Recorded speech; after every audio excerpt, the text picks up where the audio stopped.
জাতীয় থেকে আন্তর্জাতিক, প্রান্তিক জনপদ থেকে নগর চারপাশে ঠিক কী ঘটছে এই মুহূর্তে তা নিয়ে আয়োজন এখন চারদিক। আপনাদের সাথে আছি ইশতিয়াক আহমেদ। স্বৈরাচারের বিচার হবেই, কোনো অবিচার করবে না সরকার।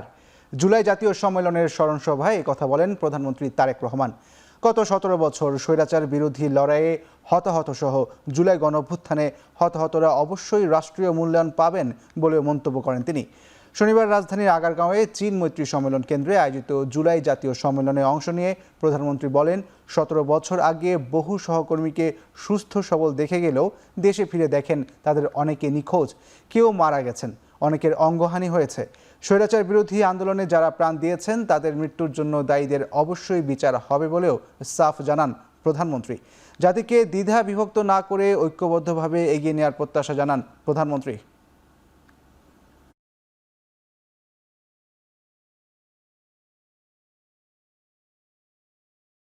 5ই আগস্ট যে অর্জন আমরা করেছি, এই অর্জন কোনো একক ব্যক্তি, কোনো একক রাজনৈতিক দলের অর্জন নয়, বরং এই অর্জন দল মত নির্বিশেষে বাংলাদেশের প্রত্যেকটি গণতন্ত্রকামী, প্রত্যেকটি শান্তিপ্রিয় মানুষের এটি অর্জন। রাষ্ট্র, দেশ তার যথাসাধ্য দিয়ে আপনাদেরকে মূল্যায়নের চেষ্টা করবে, আপনাদের আত্মত্যাগকে মূল্যায়ন করবে, কিন্তু একই সাথে আপনাদের আত্মত্যাগকে যেরকম মূল্যায়ন করবে, আপনাদের বিরুদ্ধে যে অন্যায় হয়েছে, আপনাদের বিরুদ্ধে যে অন্যায় হয়েছে, যেভাবে আপনার আপনজনকে হত্যা করা হয়েছে, অবশ্যই তার জন্য যারা দায়ী তাদেরও বিচার হবে এই দেশের আইন অনুযায়ী। দেশি বিদেশি বিনিয়োগের মাধ্যমে অলাভজনক ও বন্ধ রাষ্ট্রায়ত্ত কলকারখানা পুনরায় চালুর প্রক্রিয়া দ্রুত শেষ করার নির্দেশ দিয়েছেন প্রধানমন্ত্রী তারেক রহমান। শনিবার প্রধানমন্ত্রীর কার্যালয়ে এক সভায় তিনি এই নির্দেশ দেন। সভায় জানানো হয়, কলকারখানায় বিনিয়োগে অনেক বেসরকারি কোম্পানি আগ্রহ প্রকাশ করেছে। তারা যে ধরনের শিক্ষা প্রতিষ্ঠান গড়ে তোলার প্রস্তাব দিয়েছে সেগুলোর সম্ভাব্যতা এখন যাচাই করা হবে। প্রধানমন্ত্রী পুরো প্রক্রিয়াটি স্বচ্ছভাবে সম্পন্ন করার উপর গুরুত্ব আরোপ করেন।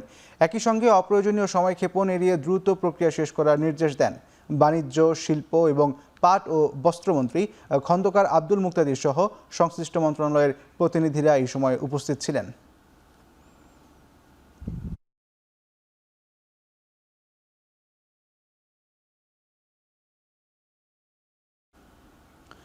রাজনৈতিক দল হিসেবে শিগগিরই আওয়ামী লীগের বিচার হবে বলে জানালেন স্বরাষ্ট্রমন্ত্রী সালাউদ্দিন আহমদ। শনিবার আগারগাঁওয়ে জুলাই জাতীয় সম্মেলনে স্বরাষ্ট্রমন্ত্রী আরও বলেন, আওয়ামী লীগ রাজনৈতিকভাবে নির্মূল হয়েছে আর দাপন হয়ে গেছে দিল্লিতে। দলটি আর বাংলাদেশের রাজনীতি করতে পারবে না। এরকম একটি নৃশংস হত্যাকাণ্ডের পরে, গণহত্যার পরে আজও পর্যন্ত সেই গণহত্যাকারী শেখ হাসিনার কোন রকমের অনুশোচনা নাই। আওয়ামী লীগের রাজনৈতিক পতন হয়েছে, আওয়ামী লীগের রাজনৈতিকভাবে নিপাত হয়েছে, নির্মূল হয়েছে, দাফন হয়ে গেছে দিল্লিতে। সেই আওয়ামী লীগ বাংলাদেশে আর কোনোদিন রাজনীতি করতে পারবে না। রাজনৈতিক দল হিসাবে আওয়ামী লীগের বিচার দাবি করেছি আমরা, আপনারা দাবি করেছেন, তদন্ত পরিচালিত হচ্ছে। ইনশাআল্লাহ খুব শিগগির রাজনৈতিক দল হিসেবে সেই রাজনৈতিক দলকে বিচারের কাঠগড়ায় নিয়ে যাওয়া হবে। প্রধানমন্ত্রী তারেক রহমান তিস্তা মহাপরিকল্পনা বাস্তবায়নে বদ্ধপরিকর। প্রধানমন্ত্রীর নেতৃত্বে স্বপ্নের বাংলাদেশ গড়ে তোলার প্রক্রিয়া শুরু হয়েছে বলে মন্তব্য করেন স্থানীয় সরকার, পল্লী উন্নয়ন ও সমবায় মন্ত্রী মির্জা ফখরুল ইসলাম আলমগীর। শনিবার বিকেলে লালমনিরহাটের এমটি হোসেন ইনস্টিটিউট মাঠে আলোকিত লালমনিরহাট আন্দোলন অনুষ্ঠানের উদ্বোধনী অনুষ্ঠানে তিনি এসব কথা বলেন। সমাজ থেকে মাদক, জুয়া, বাল্যবিবাহ, যৌতুক প্রথা রোধে সবাইকে প্রতিরোধ গড়ে তোলার আহ্বান জানান মন্ত্রী। তিনি বলেন, এই আন্দোলন একটি অঙ্গীকার, একটি প্রতিজ্ঞা এবং একটি প্রজন্মের পক্ষে দাঁড়ানোর ডাক। এই আন্দোলন সারা দেশে ছড়িয়ে দিতে পারলে একটি সুখী সমৃদ্ধ বাংলাদেশ গড়ে তোলা সম্ভব বলে মনে করেন মির্জা ফখরুল ইসলাম আলমগীর। জাগোবাহে তিস্তা বাঁচাও সংগ্রাম করেছেন, লড়াই করেছেন, সেই লড়াই আপনাদের সাফল্য এসেছে। আমাদের প্রধানমন্ত্রী তিনি পার্লামেন্টে বলেছেন যে আমরা তিস্তা মহাপরিকল্পনা সফল করব, যে বললেই হোক, যে কোনো বললেই হোক। পরিকল্পনার মধ্য দিয়ে আমাদের এই এলাকার মানুষ, তিস্তা অববাহিকার মানুষ, তাদের নতুন জীবন ফিরে পাবে।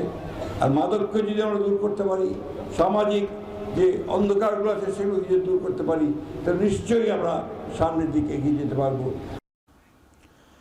জুলাই হত্যাকাণ্ডের বিচার এবং গণভোটের রায় বাস্তবায়নের দাবিতে দেশব্যাপী বিক্ষোভ সমাবেশ ও মিছিল করেছে 11 দলীয় ঐক্য। শনিবার বিকেলে চট্টগ্রামের আন্দরকিল্লা শাহী জামে মসজিদ উত্তর গেটে এক সমাবেশে জুলাইয়ে গণহত্যা, খুন, গুমসহ সকল হত্যার বিচার ও গণভোটের রায় বাস্তবায়নের দাবি জানান বিভাগীয় শীর্ষ নেতারা। গণভোটকে জনগণের গণতান্ত্রিক অধিকার ও আকাঙ্ক্ষার প্রতীক হিসেবে উল্লেখ করে দ্রুত তা বাস্তবায়নের দাবি জানান, না হলে লাগাতার আন্দোলন চালিয়ে যাওয়ার ঘোষণা দেন তারা। বরিশাল মহানগরে 11 দলীয় ঐক্যের উদ্যোগে বিক্ষোভ সমাবেশ ও মিছিল অনুষ্ঠিত হয়। এ সময় দেশ সংস্কার করা ও আইন শৃঙ্খলা পরিস্থিতি নিয়ন্ত্রণে রাখার আহ্বান জানান নেতাকর্মীরা। এছাড়া নেত্রকোনা, টাঙ্গাইল সহ দেশের বিভিন্ন জেলায় বিক্ষোভ সমাবেশ ও মিছিল করেছে 11 দলীয় ঐক্য। ইতিহাসের অংশ প্রজাস্বত্ব আইন সম্পর্কে আপনারা পড়বেন, এটা এর আগে। গণভোটের রায় বাস্তবায়ন, কর্মসংস্থান সৃষ্টি এবং সীমান্ত সুরক্ষার দাবিতে আগামী 6 জুলাই থেকে দেশের 100টি পৌরসভা ও উপজেলায় পদযাত্রা কর্মসূচি পালন করবে জাতীয় নাগরিক পার্টি এনসিপি। শনিবার বিকেলে রাজধানীর বাংলা মোটরে দলটির কেন্দ্রীয় কার্যালয়ে সংবাদ সম্মেলনে কর্মসূচির বিস্তারিত জানান এনসিপির উত্তরাঞ্চলের মুখ্য সংগঠক সার্জিস আলম। বলেন, পদযাত্রার মাধ্যমে স্থানীয় নির্বাচনে দলের সম্ভাব্য প্রার্থীদের পরিচয় করিয়ে দেওয়া হবে। অভিযোগ করেন, জুলাই আগস্টের গণঅভ্যুত্থানে হত্যাকাণ্ডের ঘটনায় জড়িতদের সহযোগীদের বিচার এখনও নিশ্চিত না হওয়ায় কেউ কেউ প্রকাশ্যে জুলাই আন্দোলন নিয়ে উস্কানিমূলক কথা বলছেন। নিষিদ্ধ আওয়ামী লীগ প্রসঙ্গে স্বরাষ্ট্রমন্ত্রীর বক্তব্যের বাস্তব প্রতিফলন এনসিপি দেখতে চায় বলে মন্তব্য করেন সার্জিস আলম।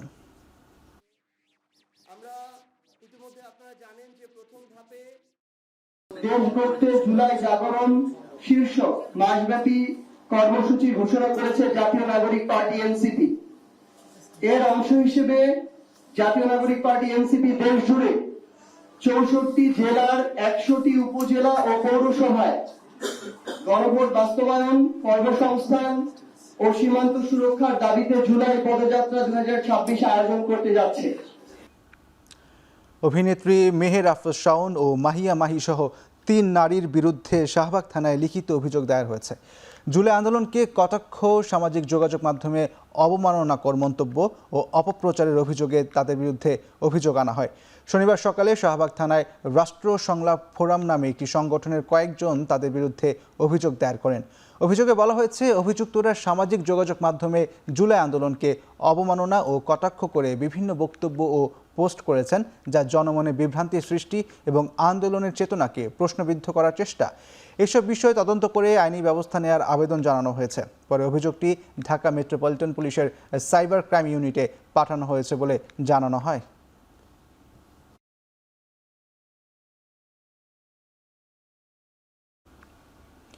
রাজধানীর গুলিস্তানে চাঁদাবাজি ও দখলবাজির প্রতিবাদে জামায়াতে ইসলামী ঢাকা মহানগরী দক্ষিণের একটি বিক্ষোভ মিছিলে হামলার অভিযোগ উঠেছে। বিকেলে গুলিস্তানের ফুলবাড়িয়া ফ্লাইওভারের নিচে এই ঘটনা ঘটে। জামায়াতের নেতাকর্মীদের অভিযোগ, দীর্ঘদিন ধরে গুলিস্তান এলাকায় চাঁদাবাজি ও দখলবাজি করছে বিএনপির স্থানীয় নেতাকর্মীরা। এজন্য কিছুদিন আগে তালা মেরে একটি মার্কেট নিয়ন্ত্রণে নেওয়ার অপচেষ্টা করে তারা। এই অবস্থায় সাধারণ ব্যবসায়ীদের অনুরোধে তাদের পাশে দাঁড়ায় জামায়াতের নেতাকর্মীরা। আর এই কারণেই হামলার ঘটনা ঘটেছে বলে দাবি করেন তারা। এই ঘটনার পর গুলিস্তানে অতিরিক্ত পুলিশ মোতায়েন করা হয়।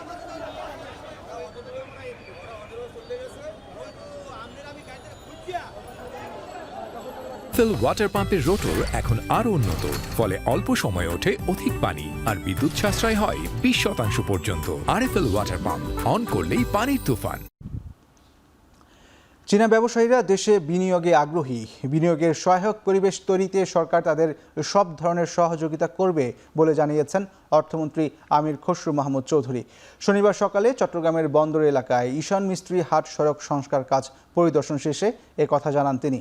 আরও বলেন, একনেক সভায় চায়না অর্থনৈতিক অঞ্চল অনুমোদন পেয়েছে। চট্টগ্রামের আনোয়ারায় অর্থনৈতিক অঞ্চল নির্মাণে সরকার যা করা দরকার তাই করবে।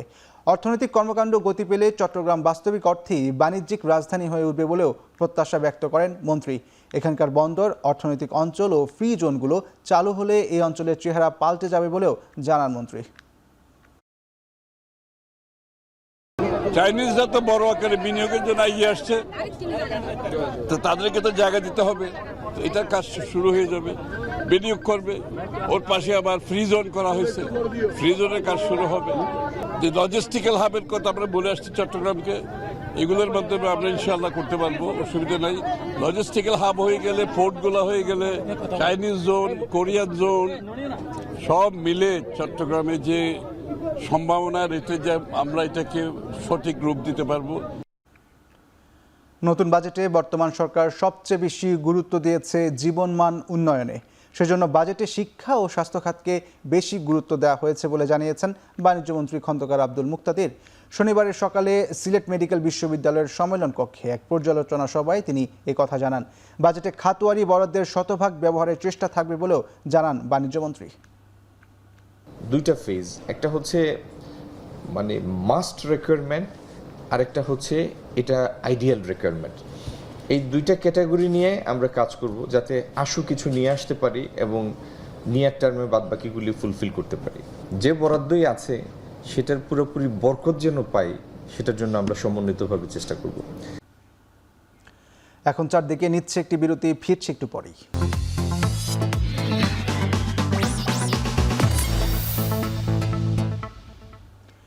বিরতির পর ফিরে এলাম আরও একবার। দেখছেন এখন চারদিকে। উত্তর পশ্চিম বঙ্গোপসাগরে সৃষ্ট লঘুচাপের কারণে উত্তাল হয়ে উঠেছে সাগর। বৈরী আবহাওয়ার কারণে দীর্ঘ 58 দিনের মাছ ধরার নিষেধাজ্ঞা শেষে এ সাগরে নামলেও উপকূলের বিভিন্ন নদ নদীতে নিরাপদ আশ্রয় নিয়েছে হাজারো ট্রলার। এতে ভরা মৌসুমে ইলিশ আহরণ নিয়ে দেখা দিয়েছে আশঙ্কা। বঙ্গোপসাগরে সৃষ্ট লঘুচাপে সাগর উত্তাল, বিশাল ঢেউ আর প্রবল বাতাসের তোড়ে টিকতে পারছে না মাছ ধরার ট্রলার। হঠাৎ বৈরী আবহাওয়ায় প্রাণ বাঁচাতে উপকূলে ফিরতে বাধ্য হয়েছে বরগুনার হাজার হাজার জেলে। এদিকে লঘুচাপের প্রভাবে সাগর ও নদ নদী উত্তাল হয়ে ওঠায় পটুয়াখালীতে মাঝারি বৃষ্টিপাত হচ্ছে, দমকা ও ঝোড়ো হাওয়ায় ফুঁসে উঠেছে সমুদ্র। জীবন ও সম্পদ রক্ষায় মাছ ধরার ট্রলার নিয়ে নিরাপদ আশ্রয়ে ফিরেছেন জেলেরা। অন্যদিকে উজানের ঢল ও প্রবল বৃষ্টিতে পানি বাড়ছে কুষ্টিয়ার পদ্মা ও গড়াই নদীতে, তবে এখনও পানি বিপদসীমার নিচে রয়েছে।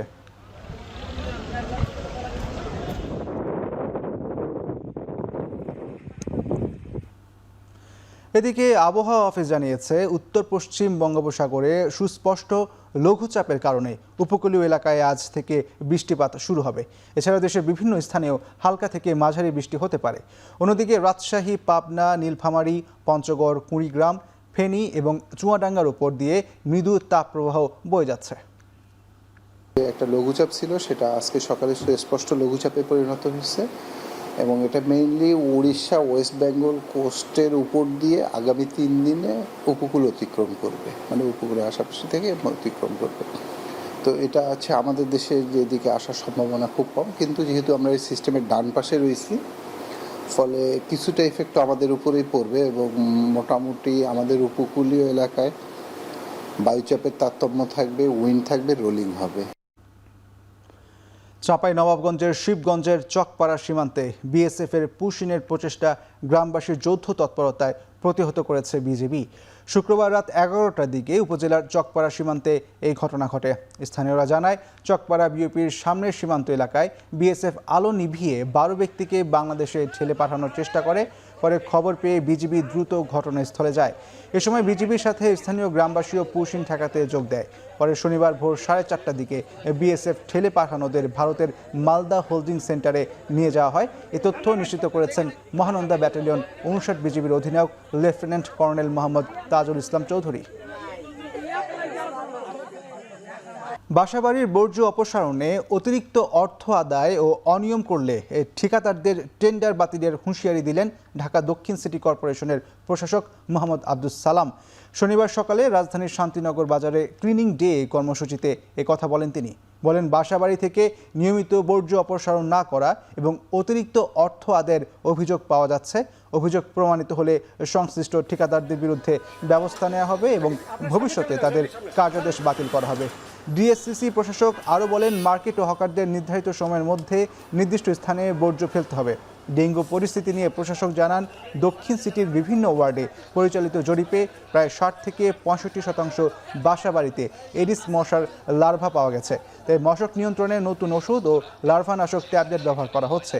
একই সঙ্গে ডেঙ্গু রোগীদের চিকিৎসা নিশ্চিতে হাসপাতালগুলোকে প্রয়োজনীয় প্রস্তুতি নেওয়ার কথা জানান তিনি। বাসা বাড়ি থেকে আমাদের যে সমস্ত যাদেরকে কন্ট্যাক্ট দেওয়া হয়েছে, যারা টেন্ডার নিয়েছেন, এখন পর্যন্ত বিভিন্ন জায়গায় কমপ্লেন আসছে যে অনেক জায়গা থেকে তারা নিয়মিত আবর্জনা পরিষ্কার করছেন না, বা কোথাও কোথাও কমপ্লেন আছে যে তারা বেশি টাকা দাবি করছেন।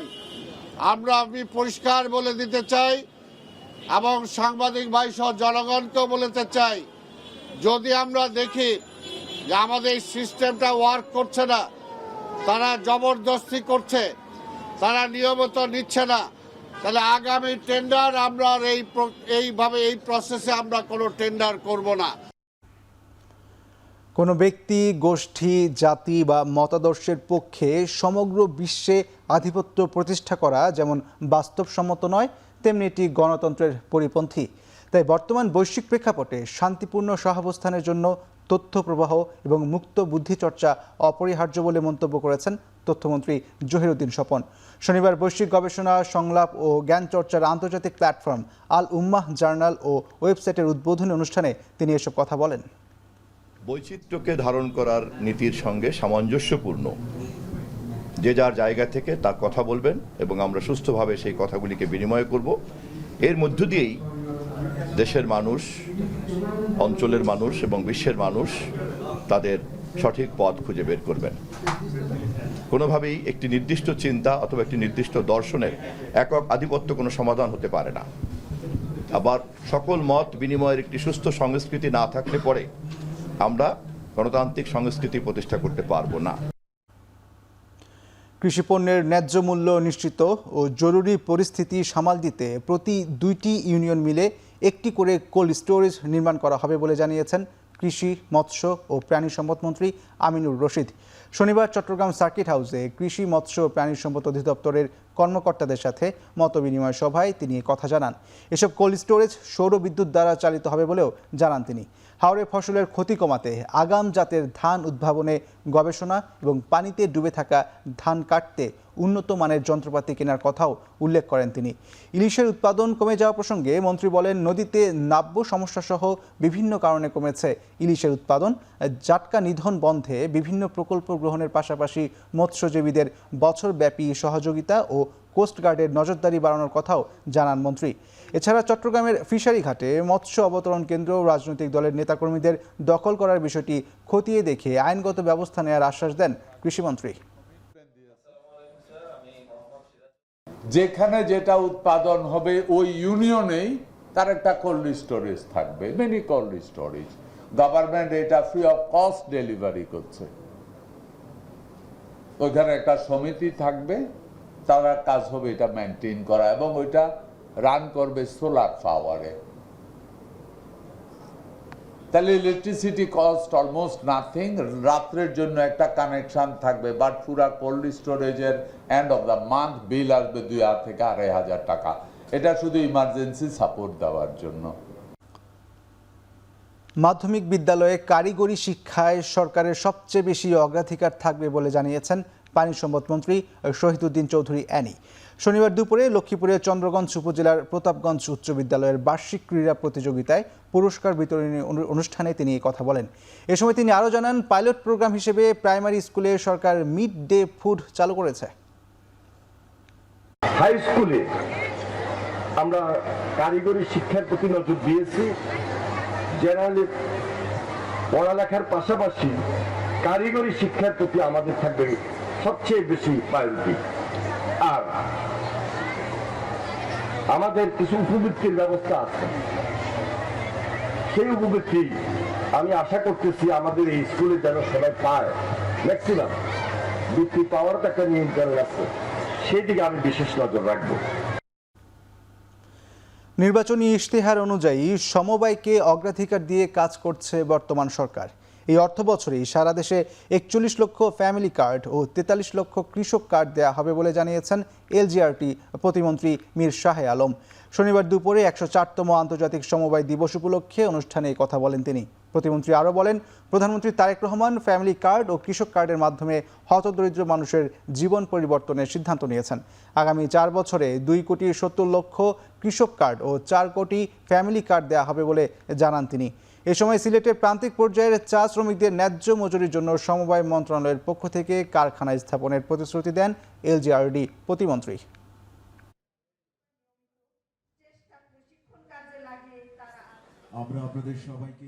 নির্বাচনের সময় মাননীয় প্রধানমন্ত্রী নির্বাচনী জনসভাগুলি ঘোষণা দিয়েছিল এবং সেগুলি আমরা কোথাও প্রি পাইলট কোথাও পাইলট আকারে আমরা শুরু করেছি।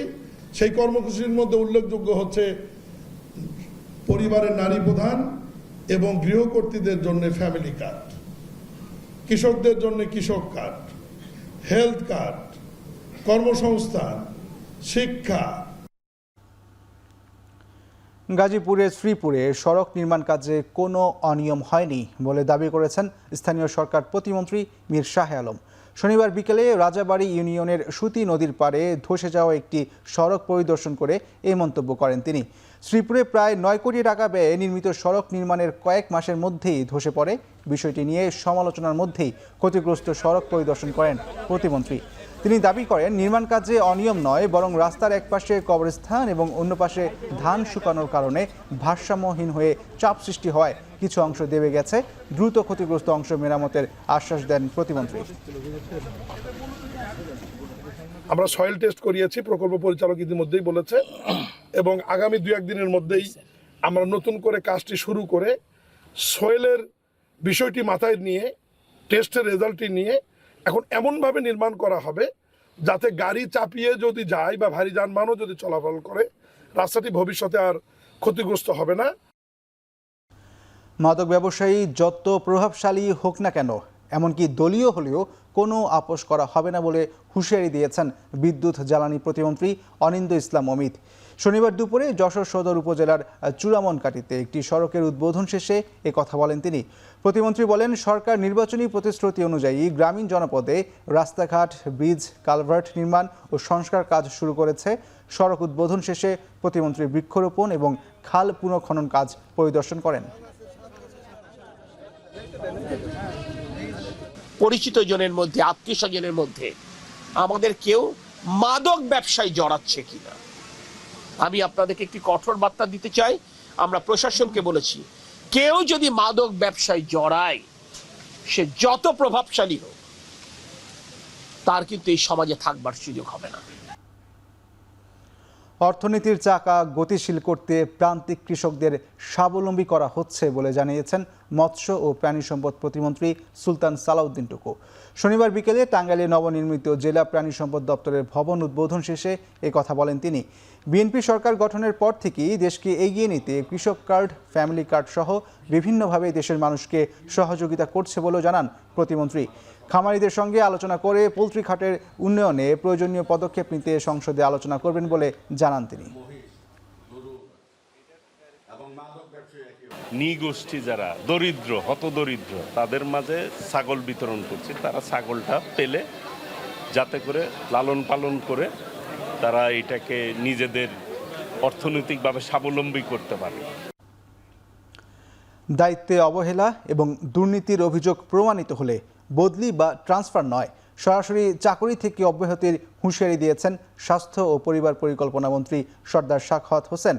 শনিবার বিকেলে নরসিংদীর শিশু একাডেমি মিলনায়তনে ডায়াবেটিক সমিতির বার্ষিক সাধারণ সভায় প্রধান অতিথির বক্তব্যে এসব কথা বলেন তিনি। স্বাস্থ্য খাত নিয়ে মন্ত্রী জানান, চলতি বছরে একটি বিপ্লবের সূচনা করতে চাই। প্রতিটি ক্ষেত্রে তাই নতুন নতুন কর্মসূচি হাতে নেওয়া হচ্ছে, যেন জনগণের উন্নয়নের মাধ্যমে দেশকে বিশ্বের মানচিত্রে মাথা উঁচু করে দাঁড় করানো যায়।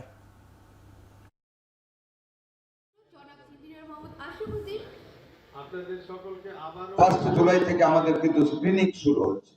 যেখানে অবহেলা সেখানে চাকরিচ্যুতি, যেখানে দুর্নীতি সেখানে চাকরিচ্যুতি। কোন ট্রান্সফার বদলে আমি সাখাওয়াত হোসেন বকুল বিশ্বাসী না।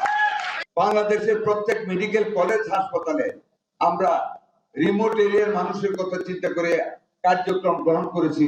50টা ডায়ালাইসিস মেশিন দিয়ে 50 বেডের ডায়ালাইসিস সেন্টার প্রত্যেক মেডিকেল কলেজ হাসপাতালে করতে যাচ্ছে অল ওভার দ্য কান্ট্রি। এখন চারদিকে নিচ্ছে আরও একটি বিরতি, ফিরছি একটু পরেই।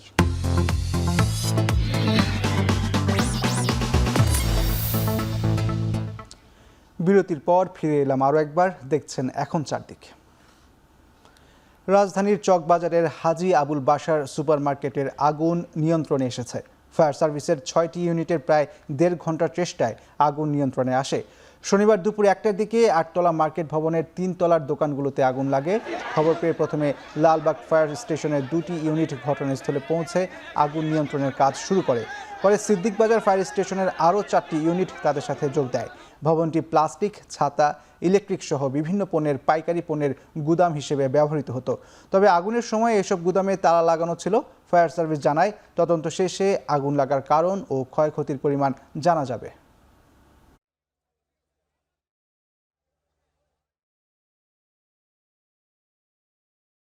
প্রত্যেকটা গুদামের শাটারগুলো ছিল তালাবদ্ধ অবস্থায়।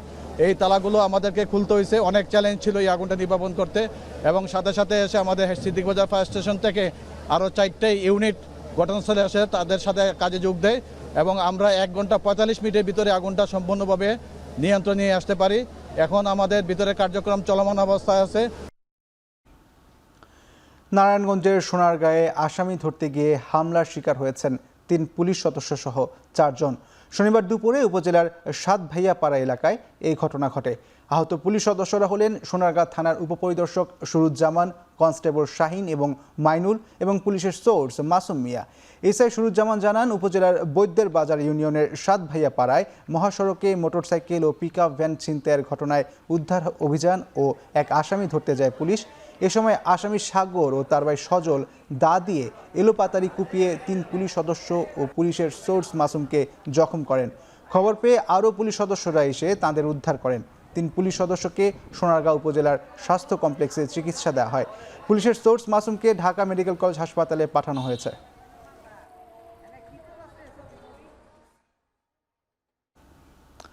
নারায়ণগঞ্জে নিখোঁজের 6 দিন পর ডোবা থেকে এক যুবকের মরদেহ উদ্ধার করেছে পুলিশ। শনিবার দুপুরে তালতলার একটি ডোবাতে অর্ধগলিত মরদেহ দেখে পুলিশে খবর দেয় স্থানীয়রা। নিহত মাসুম রানা উপজেলার সোনাচড়া এলাকার বাচ্চু মিয়ার ছেলে। পেশায় ব্যাটারি চালিত অটোরিকশা চালক। নিহতের স্ত্রী সুমা আক্তার জানান, সোমবার বাড়ি থেকে বের হয়ে নিখোঁজ হন মাসুম। এরপর থানায় জিডি করা হয়। স্ত্রীর দাবি, পূর্ব শত্রুতার জেরে বাসা থেকে ডেকে নিয়ে তাকে হত্যা করে মরদেহ গুমের উদ্দেশ্যে ডোবায় ফেলে দেওয়া হয়। হত্যাকারীদের গ্রেপ্তার ও দৃষ্টান্তমূলক শাস্তির দাবি জানান তারা। পুলিশ বলছে, জড়িতদের শনাক্ত ও গ্রেপ্তারে অভিযান চলছে।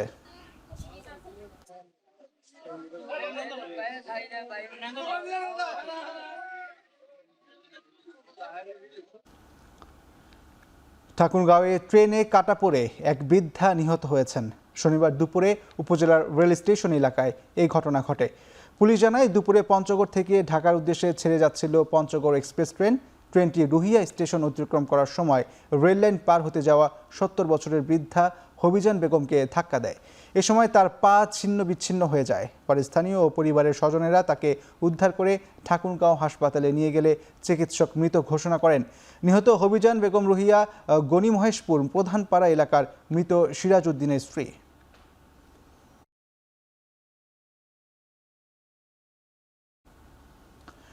নেত্রকোনায় দুর্গাপুরে একটি নালা থেকে অবিস্ফোরিত মর্টার শেল উদ্ধার হয়েছে। বিজেপি ও স্থানীয়রা জানায়, শনিবার দুপুরে উপজেলা সদর ইউনিয়নের ভবানীপুর সীমান্ত এলাকায় স্থানীয় শিশুরা মাছ ধরতে গিয়ে কাদামাটির ভেতর গোলা সদৃশ একটি বস্তু দেখতে পায়। পরে স্থানীয় বাসিন্দা আমজাদ আলী সেটি তুলে এনে বাড়ির কাছে একটি নিরাপদ স্থানে রাখেন।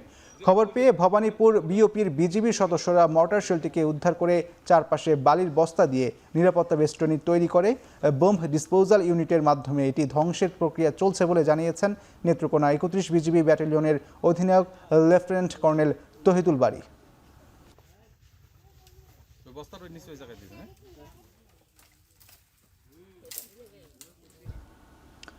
নেত্রকোনার কলমাকান্দা সীমান্তে চোরাচালান বিরোধী অভিযানে 18 গ্রাম ভারতীয় কেমিক্যাল সহ একটি মিনি ট্রাক জব্দ করেছে বিজিবি। শনিবার দুপুরে এই তথ্য নিশ্চিত করেন নেত্রকোনা ব্যাটালিয়নের অধিনায়ক লেফটেন্যান্ট কর্নেল তহিদুল বারী। এর আগে রাতে কলমাকান্দা উপজেলার সুরুজের মোড় এলাকা থেকে মিনি ট্রাক সহ কেমিক্যাল জব্দ করে বিজিবি। তবে এই ঘটনায় কাউকে আটক করা সম্ভব হয়নি। বিজিবির উপস্থিতি টের পেয়ে চোরাকারবারিরা ট্রাকটি ফেলে পালিয়ে যায়। পরে ফেলে যাওয়া ট্রাকটিতে তল্লাশি চালিয়ে 18 গ্রাম ভারতীয় কেমিক্যাল জব্দ করা হয়।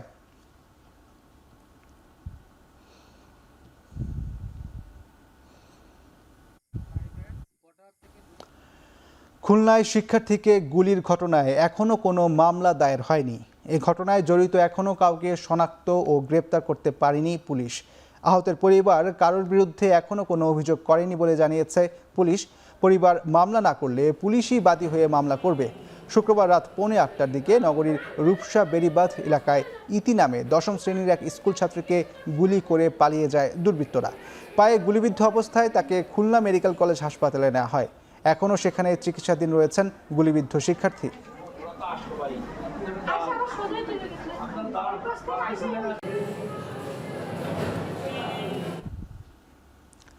বাংলা কিউআরের ব্যবহার ও জনগণের মধ্যে সচেতনতা বৃদ্ধির লক্ষ্যে রাজধানীর আজিজ সুপারমার্কেটে বাংলা কিউআর কোড ব্যবহার করে কেনাকাটা করেছেন তথ্যমন্ত্রী জহিরুদ্দিন স্বপন। তথ্যমন্ত্রী ডাচ বাংলা ব্যাংক অ্যাপের মাধ্যমে কিউআর কোড ব্যবহার করেন। এ সময় ডাচ বাংলা ব্যাংকের ব্যবস্থাপনা পরিচালক ও প্রধান নির্বাহী কর্মকর্তা এহতাশামুল হক খান এবং বাংলাদেশ ব্যাংকের মুখপাত্র ও এক্সিকিউটিভ ডিরেক্টর আরিফ হোসেন খান উপস্থিত ছিলেন। সরকারের ক্যাশলেস বাংলাদেশ গড়ার লক্ষ্য বাস্তবায়নে বিভিন্ন সচেতনতামূলক কার্যক্রম বাস্তবায়ন করছে ডাচ বাংলা ব্যাংক।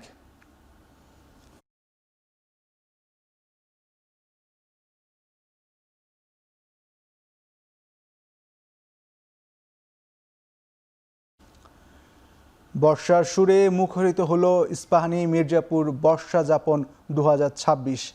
শিল্পকলা একাডেমির জাতীয় নাট্যশালার মঞ্চে শনিবার সকাল 7টা থেকে দিনব্যাপী বর্ণাঢ্য অনুষ্ঠানে অংশ নেন বিভিন্ন বয়সী সংস্কৃতিপ্রেমী মানুষ, শিল্পী ও দর্শক।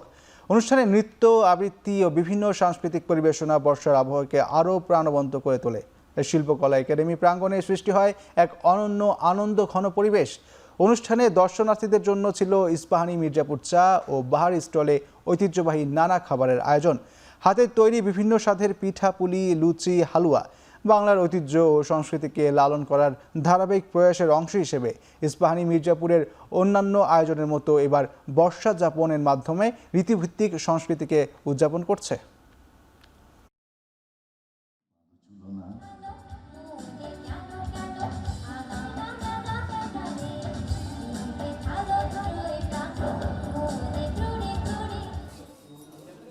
শুরু হলো ইরানের প্রয়াত শীর্ষ নেতা আয়াতুল্লাহ আলী খামেনির জানাজার আনুষ্ঠানিকতা। সর্বসাধারণের শ্রদ্ধার জন্য শীর্ষ এই নেতার মরদেহ রাখা হয়েছে তেহরানের গ্র্যান্ড মোসাল্লা কমপ্লেক্সে। সেখানে জড়ো হয়েছেন লাখ লাখ শোকাহত মানুষ। প্রিয় নেতাকে শেষবারের মতো শ্রদ্ধা জানাতে এসেছেন তারা।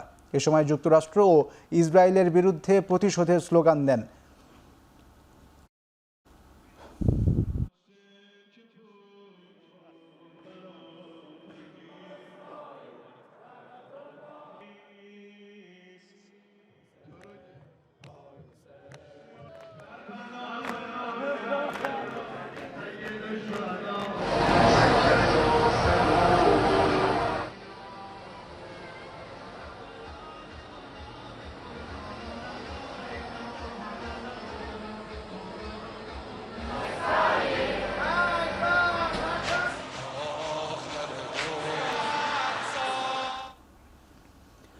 ইরানের রাজধানী তেহরানে দেশটির সাবেক সর্বোচ্চ নেতা আয়াতুল্লাহ আলী খামেনির রাষ্ট্রীয় দাফন প্রক্রিয়ায় শ্রদ্ধা জানিয়েছেন জাতীয় সংসদের স্পিকার হাফেজ উদ্দিন আহমদ।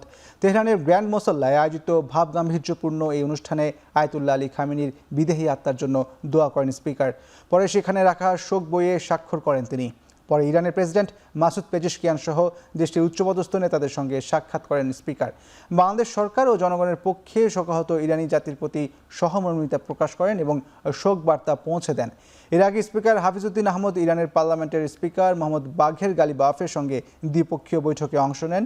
এ সময় বাংলাদেশ ও ইরানের মধ্যে দ্বিপক্ষীয় সম্পর্কের ধারা বজায় রাখতে ইরানের স্পিকারকে বাংলাদেশ সফরের জন্য আনুষ্ঠানিক আমন্ত্রণ জানান।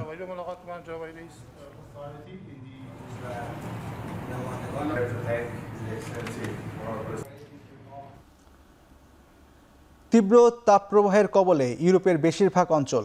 জুনের শেষের দিকে শুরু হওয়া তাপপ্রবাহের জেরে ফ্রান্স, বেলজিয়াম এবং নেদারল্যান্ডসে অন্তত ৩,৭০০ জনের মৃত্যু হয়েছে।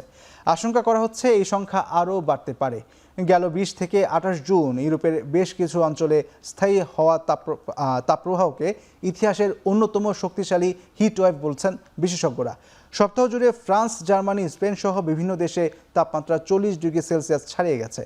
প্রাণঘাতী এই তাপপ্রবাহে সবচেয়ে বেশি মৃত্যুর খবর পাওয়া গেছে ফ্রান্সে, ২,০০০-এর বেশি মৃত্যু ঘটেছে সেখানে।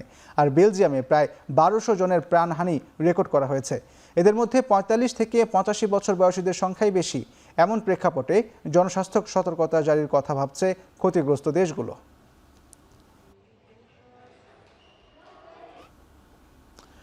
শক্তিশালী জোড়া ভূমিকম্পের ভেনেজুয়েলায় প্রাণহানি বেড়ে ২,৬৪৫ জনে পৌঁছেছে। আহতের সংখ্যা ছাড়িয়েছে ১২,৫০০। আন্তর্জাতিক গণমাধ্যমকে এই তথ্য দিয়েছেন ভেনেজুয়েলার ন্যাশনাল অ্যাসেম্বলির প্রেসিডেন্ট। এছাড়াও এখনও পর্যন্ত উদ্ধার করা হয়েছে ৬,৪৬২ জনকে। ক্ষতিগ্রস্ত প্রায় লাখ খানেক পরিবারের পাশে দাঁড়িয়েছে প্রশাসন। আর সরকারি হিসেব থেকে জানা গেছে ৭ মাত্রার পরপর ২টি ভূমিকম্পের আঘাতে ক্ষতিগ্রস্ত হয়েছে প্রায় ৯০০ ভবন, পুরোপুরি ধসে গেছে ১৯০টি অ্যাপার্টমেন্ট। দুর্গতদের সহায়তার জন্য খোলা হয়েছে ৫৯টি ক্যাম্প। প্রায় ৩,৫০০ বিদেশি উদ্ধারকর্মী ছাড়াও প্রায় ৩০,০০০ স্থানীয় স্বেচ্ছাসেবক নিয়োজিত আছেন দেশ জুড়ে।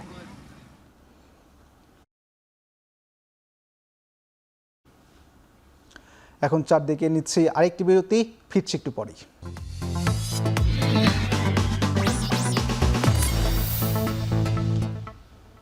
বিরতির পর ফিরে এলাম আরও একবার। দেখছেন এখন চারদিক। ক্রীড়াঙ্গনকে আরও বেশি সুসজ্জিত করতে কাজ করছে সরকার। এছাড়া সার্বজনীন ক্রীড়া প্রতিযোগিতা আয়োজনের পরিকল্পনা আছে বলেও জানিয়েছেন শিক্ষা প্রতিমন্ত্রী ববি হাজ্জাজ। শনিবার বিকেলে বনানীতে শাহ সিমেন্ট ইমা media cup football tournament final অনুষ্ঠানে প্রতিমন্ত্রী বলেন, একটি গোষ্ঠী নয় বরং আপামর জনতা জুলাই আন্দোলনে ভূমিকা রেখেছে। এ সময় আয়োজকের পক্ষে এখন টেলিভিশনের হেড অব অপারেশন আক্তার বাবু জানান, খেলা শুধু প্রতিযোগিতা নয় বরং একে অন্যের মধ্যে সৌহার্দ্যপূর্ণ সম্পর্ক তৈরি করে। ইমার মাধ্যমে গণমাধ্যমের যোগসূত্র আরও বৃদ্ধি পেয়েছে বলে মনে করেন তিনি। ফাইনালে গ্রিন টিভিকে ৩-০ গোলে হারিয়ে চ্যাম্পিয়ন হয় নিউজ 24।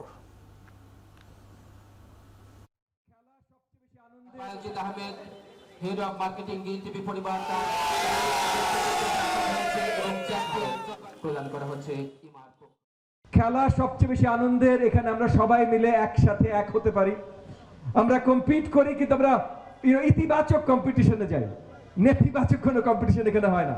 তো আমরা খেলা আরো বেশি দেখতে চাই। আমাদের মাননীয় প্রধানমন্ত্রী পরিষ্কার করেছেন, আমরা চাই সব সময় শারীরিক সুস্থতা এবং আনন্দময়ী সবাই যেন খেলার ভেতরে মেতে থাকতে পারি। খেলাটা হচ্ছে হার জিত নাই, খেলাটা হচ্ছে পারস্পরিক একটা সুসম্পর্ক তৈরি করা। তো আজকে যারা জিতেছেন তাদেরকে অভিনন্দন, এবং যারা খুব সুন্দর খেলেও আসলে জিততে পারেনি তাদেরকে অভিনন্দন। শেষ করছি এখন চারদিক। এখন টেলিভিশন ওয়েবসাইট দেখতে ভিজিট করুন www.ekhon.tv। এছাড়া ফেসবুকে দেখতে ভিজিট করুন facebook.com/tv.ekhon এবং ইউটিউবে দেখতে ভিজিট করুন youtube.com/c/ekhon tv।